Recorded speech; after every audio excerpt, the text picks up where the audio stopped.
Price the lord. ಕರ್ತನ ಪರಿಶುದ್ಧವಾದ ನಾಮಕ್ಕೆ ಸ್ತೋತ್ರವಾಗಲಿ. ಪ್ರಿಯರೇ, ನಮ್ಮ ಕರ್ತನು ರಕ್ಷಕನು ಒಡೆಯನಾಗಿರುವಂಥ ಯೇಸು ಕ್ರಿಸ್ತನ ಹೆಸರಿನಲ್ಲಿ ನಾನು ನಿಮಗೆ ವಂದನೆಯನ್ನು ಸಲ್ಲಿಸುವವನಾಗಿದ್ದೇನೆ. ಈ ದಿನವೂ ನಾವು ದೇವರ ವಾಕ್ಯವನ್ನು ನಾವು ಧ್ಯಾನ ಮಾಡೋದಕ್ಕೆ ನಾವು ಹೋಗುವ. ದೇವರೇ ನನ್ನ ಸಹಾಯ. ದೇವರೇ ನನ್ನ ಸಹಾಯ ಎಂಬುದಾಗಿ ನಾವು ಈ ದಿವಸ ಧ್ಯಾನ ಮಾಡೋದಕ್ಕೆ ಹೋಗುವ. ಏಕೆ ಎಂಬುದಾಗಿ ನೋಡೋದಾದರೆ, ದೇವರ ಮಕ್ಕಳಾಗಿರುವಂಥ ನಮಗೆ ದೇವರು ತಾನೇ ಸಹಾಯಕನಾಗಿದ್ದಾನೆ. ನಮ್ಮ ಜೀವಿತದ ಎಲ್ಲ ಪರಿಸ್ಥಿತಿಗಳಲ್ಲಿ ನಮ್ಮ ದೇವರು ನಮಗೆ ಸಹಾಯಕನಾಗಿದ್ದು ಸಹಾಯವನ್ನು ಮಾಡುವಂಥ ನಮ್ಮ ದೇವರು ಆತನಾಗಿದ್ದಾನೆ. ಆತನು ನಮ್ಮನ್ನು ಕೈ ಬಿಡದ ದೇವರು, ಆತನು ಕಾಪಾಡುವ ದೇವರು, ಆತನು ನಡೆಸುವ ದೇವರು, ಆತನು ಬಲಪಡಿಸುವ ದೇವರು, ಆತನು ಸಹಾಯ ಮಾಡುವ ದೇವರಾಗಿದ್ದಾನೆ. ಕರ್ತನು ನಮ್ಮ ಪ್ರತಿಯೊಬ್ಬರ ಜೀವನದಲ್ಲಿ ಸಹಾಯವನ್ನು ಅದ್ಭುತವನ್ನು ಮಾಡುವಂಥ ದೇವರು ಆತನಾಗಿದ್ದಾನೆ. ನಾವು ದೇವರ ವಾಕ್ಯವನ್ನು ಓದಿಕೊಳ್ಳುವ. ಕೀರ್ತನೆಗಳು 121ನೇ ಅಧ್ಯಾಯದ 1 ಮತ್ತು 2ನೇ ವಚನವನ್ನು ಓದಿಕೊಳ್ಳುವ. ನಾನು ಕಣ್ಣೆತ್ತಿ ಪರ್ವತಗಳ ಕಡೆಗೆ ನೋಡುತ್ತೇನೆ, ನನ್ನ ಸಹಾಯವು ಎಲ್ಲಿಂದ ಬರುವುದು? ಭೂಮಿ ಆಕಾಶಗಳನ್ನು ನಿರ್ಮಿಸಿದ ಯೆಹೋವನಿಂದಲೇ ನನ್ನ ಸಹಾಯವು ಬರುತ್ತದೆ. ಭಕ್ತನು ಈ ರೀತಿಯಾಗಿ ಹೇಳುತ್ತಾ ಇದ್ದಾನೆ, ನಾನು ಕಣ್ಣೆತ್ತಿ ಪರ್ವತಗಳ ಕಡೆಗೆ ನೋಡುತ್ತೇನೆ, ನಾನು ಕಣ್ಣೆತ್ತಿ ಪರಲೋಕದ ಕಡೆಗೆ ನೋಡುತ್ತೇನೆ, ನಾನು ಕಣ್ಣೆತ್ತಿ ದೇವರನ್ನು ದೃಷ್ಟಿಸ್ತೇನೆ. ನನ್ನ ದೇವರನ್ನು ದೃಷ್ಟಿಸುವಾಗ ನನ್ನ ಸಹಾಯವು ನನ್ನ ದೇವರಿಂದಲೇ ಬರುತ್ತದೆ, ನನ್ನ ಸಹಾಯವು ಪರಲೋಕದಿಂದಲೇ ಬರುತ್ತದೆ, ನನಗೆ ಆದರಣೆ ಪರಲೋಕದಿಂದಲೇ ಬರುತ್ತದೆ. ನನಗೆ ಮನುಷ್ಯರ ಸಹಾಯ ಅಲ್ಲ, ನನಗೆ ವ್ಯಕ್ತಿಗಳ ಸಹಾಯ ಅಲ್ಲ, ನನಗೆ ದೇವಾದಿ ದೇವನ ಸಹಾಯ ಬರುತ್ತದೆ ಎಂಬುದಾಗಿ ಭಕ್ತನು ಹೇಳ್ತಾ ಇದ್ದಾನೆ. ಹಾಲೆಲೂಯಾ. ಇಲ್ಲಿ ಭಕ್ತನು ಈ ರೀತಿಯಾಗಿ ಹೇಳ್ತಾ ಇದ್ದಾನೆ, ನನ್ನ ದೇವರು ರಾಜಾದಿರಾಜನು, ನನ್ನ ದೇವರು ಅದ್ಭುತಗಳ ಒಡೆಯನು, ನನ್ನ ದೇವರು ಮಹಿಮೆಯ ಅರಸನು. ಆ ಮಹಿಮೆಯ ಅರಸನಾಗಿರುವ ದೇವರು, ಆ ರಾಜಾದಿ ರಾಜನಾಗಿರುವ ದೇವರು ನನಗೆ ಸಹಾಯವನ್ನು ಮಾಡುತ್ತಾನೆ. ನನಗೆ ಸಹಾಯವು ಮಾಂಸದ ತೋಳಲ್ಲ, ನನಗೆ ಸಹಾಯವು ದೇವಾದಿ ದೇವನು, ಮಹಿಮೆಯ ಅರಸನು ಎಂಬುದಾಗಿ ಭಕ್ತನು ಹೇಳುತ್ತಾ ಇದ್ದಾನೆ. ಭಕ್ತನೊಂದು ದೃಢವಾಗಿ ಹೇಳುತ್ತಾ ಇದ್ದಾನೆ, ನಾನು ನನ್ನ ಇಕ್ಕಟ್ಟಿನ ಸಮಯದಲ್ಲಿ, ನನ್ನ ವೇದನೆಗಳ ಸಮಯದಲ್ಲಿ ನಾನು ನನ್ನ ಮಾಂಸದ ತೋಳನ್ನು ಆತುಕೊಳ್ಳುವುದಿಲ್ಲ, ಬದಲಾಗಿ ನಾನು ಪರಲೋಕದ ದೇವರನ್ನು ಆತುಕೊಳ್ಳುತ್ತಾನೆ. ಆತನು ನನಗೆ ನೆರಳಾಗಿ ನನ್ನನ್ನು ಕಾಪಾಡುತ್ತಾನೆ. ನಾನು ಹೋಗುವಾಗಲೂ ಬರುವಾಗಲೂ ನನ್ನನ್ನು ಕಾಪಾಡುತ್ತಾನೆ, ನನಗೆ ಸಹಾಯ ಕೊಡುತ್ತಾನೆ ಎಂಬುದಾಗಿ ಭಕ್ತನು ಹೇಳುತ್ತಾನೆ. ಹಾಲೆಲೂಯಾ. ಇಲ್ಲಿ ಭಕ್ತನು ನಾವು ನೋಡ್ತೇವೆ, ಅವನು ತನ್ನ ಯಾತ್ರಾ ಕಾಲದಲ್ಲಿ, ಇಕ್ಕಟ್ಟಿನ ಕಾಲದಲ್ಲಿ, ತನ್ನ ಪ್ರಯಾಣದ ಕಾಲದಲ್ಲಿ ಆತನು ದೇವರನ್ನು ನೋಡುತ್ತಾನೆ.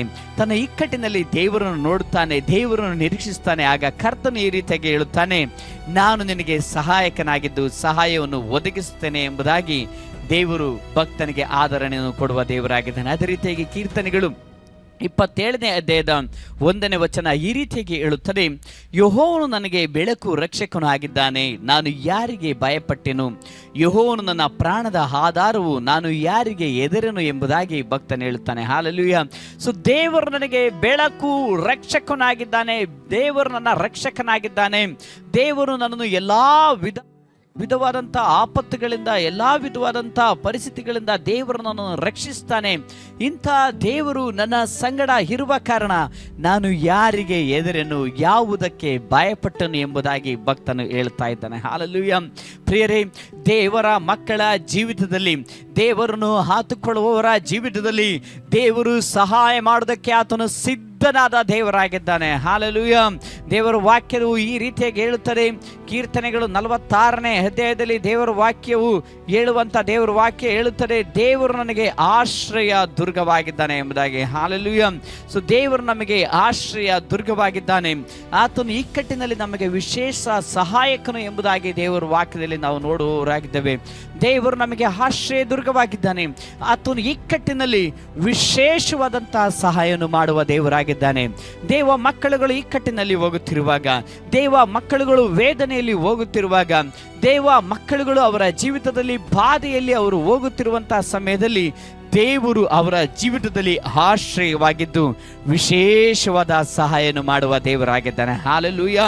ಆತನು ಅದ್ಭುತವಾದಂತಹ ಸಹಾಯವನ್ನು ಮಾಡುವ ದೇವರು ಆತನಾಗಿದ್ದಾನೆ. ಪ್ರಿಯರೇ, ನಾವು ಸತ್ಯವೇದದಲ್ಲಿ ನಾವು ನೋಡೋದಾದರೆ ಅನೇಕ ಭಕ್ತರುಗಳು ಅವರ ಇಕ್ಕಟ್ಟಿನಲ್ಲಿ ಹಾದು ಹೋದರು, ಅವರಿಗೆ ತದ್ವಿರುದ್ಧವಾದ ಪರಿಸ್ಥಿತಿಗಳಲ್ಲಿ ಹಾದು ಹೋದರು.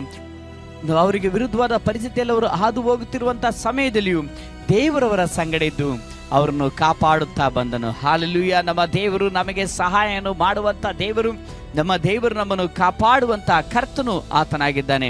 ಸತ್ಯವೇದದಲ್ಲಿ ನಾವು ಈ ರೀತಿಯಾಗಿ ನಾವು ನೋಡ್ತೇವೆ. ಇಬ್ರಿಯರಿಗೆ ಬರೆದ ಪತ್ರಿಕೆ 13ನೇ ಅಧ್ಯಾಯದಲ್ಲಿ 6ನೇ ವಚನ ಈ ರೀತಿಯಾಗಿ ಹೇಳ್ತದೆ, ಕರ್ತನು ನನ್ನ ಸಹಾಯಕನು, ಭಯಪಡೆನು, ಮನುಷ್ಯನು ನನಗೆ ಏನು ಮಾಡನು ಎಂದು ನಾವು ಧೈರ್ಯದಿಂದ ಹೇಳಬಲ್ಲೆವು ಎಂಬುದಾಗಿ ದೇವರ ವಾಕ್ಯದಲ್ಲಿ ನಾವು ನೋಡುವವರಾಗಿದ್ದೇವೆ.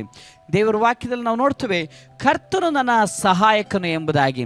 ಕರ್ತನು ನಮ್ಮ ಸಹಾಯಕನಾಗಿದ್ದಾನೆ. ದೇವಾದಿ ದೇವರಾಗಿರುವಂಥ ದೇವರು ನಮ್ಮ ಸಹಾಯನಾಗಿದ್ದಾನೆ. ಪೇತ್ರನಿಗೆ ದೇವರು ಸಹಾಯಕನಾಗಿದ್ದ. ಪೇತ್ರನಿಗೆ ದೇವರು ಸಹಾಯಕನಾಗಿದ್ದ ಕಾರಣ ಪೇತ್ರನು ಸೆರೆಮನೆಯಲ್ಲಿ ಇದ್ದ. ಇನ್ನೇನು ಅವನ ಜೀವಿತ ಇತ್ತು. ನಾಳೆ ಅವನ ಜೀವಿತದ ಯಾತ್ರೆ ಮುಗಿಬೇಕಾಗಿತ್ತು. ಅಂತಹ ಸಮಯದಲ್ಲಿ ಪರಲೋಕದ ದೇವರು ಪೇತ್ರನನ್ನು ನೋಡಿ ತನ್ನ ದೇವದೂತನನ್ನು ಕಳಿಸಿ ಪೇತ್ರನನ್ನು ಸೆರೆಮನೆಯಿಂದ ಬಿಡಿಸಿದರು. ಹಾಲೆಲೂಯಾ. ಪೇತ್ರನಿಗೆ ದೇವರು ವಿಶೇಷವಾದ ಸಹಾಯವನ್ನು ಮಾಡಿದರು. ಪ್ರಿಯರೇ, ನಮ್ಮ ಜೀವಿತದಲ್ಲಿಯೂ ಒಂದು ವೇಳೆ ಪರಿಸ್ಥಿತಿಗಳು, ಸೆರೆಮನೆಯಂಥ ಪರಿಸ್ಥಿತಿಗಳು ಬರಬಹುದು, ಬಂಧಿಸಲ್ಪಟ್ಟಂಥ ಪರಿಸ್ಥಿತಿಗಳು ಬರಬಹುದು, ನಿಮಗೆ ವಿರೋಧವಾಗಿರುವಂಥ ಸಂಗತಿಗಳು ಬರಬಹುದು. ಆದರೆ ದೇವಾದಿ ದೇವನನ್ನು ನೀವು ನೋಡುತ್ತಾ ಇರುವಾಗ, ರಾಜಾದಿ ರಾಜನನ್ನು ನೀವು ನೋಡುತ್ತಾ ಇರುವಾಗ, ಆತನು ತನ್ನ ದೇವದೂತರುಗಳನ್ನು ನಿಮಗೆ ಸಹಾಯಕನಾಗಿಟ್ಟಿದ್ದಾರೆ. ತನ್ನ ದೇವದೂತರುಗಳನ್ನು ನಿಮಗೋಸ್ಕರ ಕಳಿಸುವ ದೇವರಾಗಿದ್ದಾನೆ. ಆ ದೇವದೂತರುಗಳು ನಿಮ್ಮ ಕಾಲು ಕಲ್ಲಿಗೆ ತಗಲದ ರೀತಿಯಲ್ಲಿ ನಿಮ್ಮನ್ನು ಕಾಪಾಡುತ್ತಾರೆ. ನಿಮ್ಮನ್ನು ಅವರ ಕೈಗಳಲ್ಲಿ ಕೈ ಹಿಡಿದುಕೊಂಡು ನಿಮ್ಮನ್ನು ನಡೆಸಿಕೊಂಡು ಹೋಗುವ ದೇವದೂತರುಗಳಾಗಿದ್ದಾರೆ. ಪ್ರಿಯರೇ, ನಮ್ಮ ದೇವರು ನಮ್ಮ ಜೀವಿತದಲ್ಲಿ ಮಾಡುವ ಎಲ್ಲ ಕಾರ್ಯಗಳು ವಿಶೇಷವಾದ ಕಾರ್ಯಗಳು. ಆತನು ಅದ್ಭುತವಾದಂತಹ ಕಾರ್ಯ ಮಾಡುವ ದೇವರಾಗಿದ್ದಾನೆ. ಯೆಶಾಯನ ಪ್ರವಾದನ ಗ್ರಂಥದಲ್ಲಿ 41ನೇ ಅಧ್ಯಾಯದ 13ನೇ ವಚನ ಈ ರೀತಿಯಾಗಿ ಹೇಳುತ್ತದೆ. ಯೆಶಾಯನ ಪ್ರವಾದನ ಗ್ರಂಥ 41ನೇ ಅಧ್ಯಾಯದ 13ನೇ ವಚನ, ಭಯಪಡಬೇಡ, ನಾನೇ ನಿನಗೆ ಸಹಾಯ ಮಾಡುತ್ತೇನೆ. ಹಲ್ಲೆಲೂಯಾ. ಭಯಪಡಬೇಡ, ನಾನೇ ನಿನಗೆ ಸಹಾಯ ಮಾಡುತ್ತೇನೆ. ನಮ್ಮ ದೇವರು ಈ ರೀತಿಯಾಗಿ ತನ್ನ ಮಕ್ಕಳಿಗೆ ಹೇಳುವ ದೇವರಾಗಿದ್ದಾನೆ. ನನ್ನ ಮಗನೇ ಭಯಪಡಬೇಡ, ನನ್ನ ಮಗಳೇ ಭಯಪಡಬೇಡ, ನಾನು ಆದುಕೊಂಡ ಯಾಕೋಬೇ ಭಯಪಡಬೇಡ. ನಿನ್ನ ಪರಿಸ್ಥಿತಿಯನ್ನು ನೋಡಿ ಭಯಪಡಬೇಡ, ಹಣಕಾಸಿನ ಸಮಸ್ಯೆಯನ್ನು ನೋಡಿ ಭಯಪಡಬೇಡ, ಅನಾರೋಗ್ಯವನ್ನು ನೋಡಿ ಭಯಪಡಬೇಡ, ಪರಿಸ್ಥಿತಿಗಳನ್ನು ನೋಡಿ ಭಯಪಡಬೇಡ. ನಾನು ದೇವಾದಿ ದೇವನಾಗಿರುವ ದೇವರು. ನಾನು ನಿನಗೆ ಸಹಾಯ ಮಾಡೋದಕ್ಕೆ ಸಿದ್ಧನಾಗಿದ್ದೇನೆ. ನಾನು ನಿನಗೆ ಸಹಾಯವನ್ನು ಯಾವಾಗಲೂ ಮಾಡುತ್ತೇನೆ. ನಿನ್ನ ಕರ ಹಿಡಿದು ನಡೆಸುವ ದೇವರು ನಾನೇ ಎಂಬುದಾಗಿ ದೇವರು ನಿಮ್ಮ ಕುರಿತು ಆತನು ಮಾತನಾಡುವ ದೇವರಾಗಿದ್ದಾನೆ. ಪ್ರಿಯರೇ, ನಮ್ಮ ದೇವರು ನಿಮ್ಮ ಜೀವಿತದಲ್ಲಿ ಸಹಾಯವನ್ನು ಮಾಡುತ್ತಾನೆ, ಅದ್ಭುತವನ್ನು ಮಾಡುವ ನಮ್ಮ ದೇವರಾಗಿದ್ದಾನೆ. ನಾವು ಸತ್ಯವೇದದಲ್ಲಿ ನಾವು ನೋಡೋದಾದ್ರೆ, ಪೌಲನು ಕೊರಿಂಥ ಪಟ್ಟಣದಲ್ಲಿ ಹಾದು ಹೋಗುತ್ತಿರುವಂತಹ ಸಮಯದಲ್ಲಿ ಅವನಿಗೆ ವಿರೋಧವಾಗಿರುವಂತಹ ಅನೇಕ ಪರಿಸ್ಥಿತಿಗಳು ಅವನಿಗೆ ಬಂತು. ಅವನ ಸೇವೆಗೆ ವಿರುದ್ಧವಾದ ಪರಿಸ್ಥಿತಿಗಳು ಬಂತು. ಅವನಿಗೆ ವೈಯಕ್ತಿಕವಾದಂತಹ ಜೀವಿತಕ್ಕೆ ತದ್ವಿರುದ್ಧವಾದ ಪರಿಸ್ಥಿತಿಗಳು ಬಂತು. ವಿರೋಧವಾಗಿರುವ ಸಂಗತಿಗಳು ಅವನಿಗೆ ಬಂತು. ಆದರೆ ಆ ವಿರೋಧಗಳ ನಡುವೆಯೂ, ಆ ಕಠಿಣ ಪರಿಸ್ಥಿತಿಗಳ ನಡುವೆಯೂ ದೇವರವನಿಗೆ ಸಹಾಯಕನಾಗಿ ನಿಂತರು. ದೇವರು ರೀತಿಯಾಗಿ ಹೇಳುತ್ತಾರೆ, ನಾನು ನಿನಗೆ ಸಹಾಯವನ್ನು ಮಾಡುತ್ತೇನೆ. ಈ ಪಟ್ಟಣದಲ್ಲಿ ಬಹಳ ಜನರಿದ್ದಾರೆ ಎಂಬುದಾಗಿ. ಸೊ ದೇವರು ಅವನಿಗೆ ಸಹಾಯಕರಾಗಿ ನಿಂತರು. ದೇವರು ಅವನನ್ನು ಬಲಪಡಿಸಿದರು. ಈ ದಿವಸವೂ ನಮ್ಮ ದೇವರು ನಿಮ್ಮ ಸಂಗಡಿದ್ದು ಆತನು ಬಲಪಡಿಸುವ ದೇವರಾಗಿದ್ದಾನೆ. ಆತನು ನಿಮಗೆ ಸಹಾಯ ಮಾಡುವಂತಹ ದೇವರು ಆತನಾಗಿದ್ದಾನೆ. ಪ್ರಿಯರೇ, ಕೀರ್ತನೆಗಳು 146ನೇ ಅಧ್ಯಾಯದ 5 ಮತ್ತು 6ನೇ ವಚನ ಈ ರೀತಿಯಾಗಿ ಹೇಳುತ್ತದೆ. ಕೀರ್ತನೆಗಳು 146ನೇ ಅಧ್ಯಾಯದ 5 ಮತ್ತು 6ನೇ ವಚನ, ಯಾವನಿಗೆ ಯಾಕೋಬನ ದೇವರು ಸಹಾಯಕನು, ಯಾವನು ತನ್ನ ದೇವರಾದ ಯೆಹೋವನನ್ನು ನಂಬಿರುತ್ತಾನೋ ಅವನೇ ಧನ್ಯನು ಎಂಬುದಾಗಿ ದೇವರ ವಾಕ್ಯದಲ್ಲಿ ನಾವು ನೋಡುವವರಾಗಿದ್ದೇವೆ. ಸೊ ಯಾವನಿಗೆ ಯಾಕೋಬನ ದೇವರ ಸಹಾಯಕನು, ಯಾವನಿಗೆ ಯಾಕೋಬನ ದೇವರು ಸಹಾಯಕನು, ಯಾವನು ತನ್ನ ದೇವರಾದ ಯೆಹೋವನನ್ನು ನಂಬಿರುತ್ತಾನೋ ಎಂಬುದಾಗಿ ದೇವರ ವಾಕ್ಯವನ್ನು ನೋಡುತ್ತೇವೆ. ಪ್ರಿಯರೇ, ನಾವು ದೇವರ ಮೇಲೆ ನಂಬಿಕೆ ಇಟ್ಟು ನಾವು ಮುಂದೆ ಸಾಗುವಾಗ, ನನ್ನ ದೇವರು ನನ್ನ ಸಹಾಯ, ನನ್ನ ದೇವರು ನನಗೆ ಸಹಾಯಕನು, ನನ್ನ ದೇವರು ನನಗೆ ರಕ್ಷಕನು, ನನ್ನ ಇಕ್ಕಟ್ಟಿನಿಂದ ನನಗೆ ರಕ್ಷಕನು, ನನಗಿರುವಂಥ ಎಲ್ಲ ಪರಿಸ್ಥಿತಿಯನ್ನು ನನ್ನ ದೇವರು ನನಗೆ ಸಹಾಯ ಮಾಡುತ್ತಾ ನನ್ನನ್ನು ನಡೆಸುತ್ತಾನೆ ಎಂಬುದಾಗಿ ದೇವರ ಮೇಲೆ ನಂಬಿಕೆಟ್ಟು ನಾವು ಮುಂದೆ ಸಾಗುವಾಗ ದೇವರ ವಾಕ್ಯ ಈ ರೀತಿಯಾಗಿ ಹೇಳುತ್ತದೆ, ಯಾಕೋಬನ ದೇವರು ನಮಗೆ ಸಹಾಯ ಮಾಡೋದಕ್ಕೆ ಬರುವ ದೇವರಾಗಿದ್ದಾನೆ. ಇಸ್ರಾಯೇಲಿನ ದೇವರು ನಮಗೆ ಸಹಾಯ ಮಾಡೋದಕ್ಕೆ ಬರುವ ದೇವರಾಗಿದ್ದಾನೆ. ಆ ಇಸ್ರಾಯೇಲನ ದೇವರು ಇಸ್ರಾಯೇಲನಿಗೆ ಸಹಾಯಕನಾಗಿದ್ದಾಗ ಆ ಇಸ್ರಾಯೇಲನನ್ನು ದೇವರು ಆಶೀರ್ವದಿಸಿದ. ಆ ಇಸ್ರಾಯೇಲನನ್ನು ಲಾಬಾನನ ಕುಯುಕ್ತಿಯಿಂದ ತಪ್ಪಿಸಿದ. ಆ ಇಸ್ರಾಯೇಲನನ್ನು ದೇವರು ಏಳಿಗೆಗೆ ತಂದರು.